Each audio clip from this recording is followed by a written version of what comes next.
আচ্ছা, বহুদিনের কাঙ্ক্ষিত কাজ আজকে আসলে এই চকগোবিন্দপুর পশ্চিম ঢাকার বাজার রাস্তা দীর্ঘদিন কাদাজড়িত থাকার কারণে জনজীবনের অতীব কষ্ট হওয়ার কারণে বেতিলা মিত্রা ইউনিয়ন পরিষদের পক্ষ থেকে এই রাস্তাটা স্টলিংয়ের মাধ্যমে এই যাতে জনজীবনের কষ্ট না হয়, কাদা যাতে না থাকে, তার জন্য স্টলিংয়ের কাজ চলমান।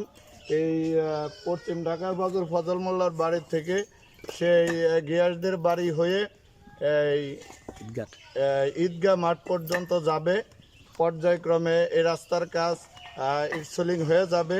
জনজীবনে যাতে আর দুর্ভোগ না থাকে তার জন্য জনগণ পারস্পরিকভাবে সহযোগিতা করতেছেন, যাতে করে সুন্দরভাবে কাজ হয় সেই ব্যবস্থাও জনগণের সহযোগিতা নিয়েই আসলে মূলত ইউনিয়ন পরিষদে কাজ সম্পন্ন করছেন। ধন্যবাদ মিজানুর রহমান মিজান ভাইকে এই এলাকার কাজ তুলে ধরার জন্য। ধন্যবাদ।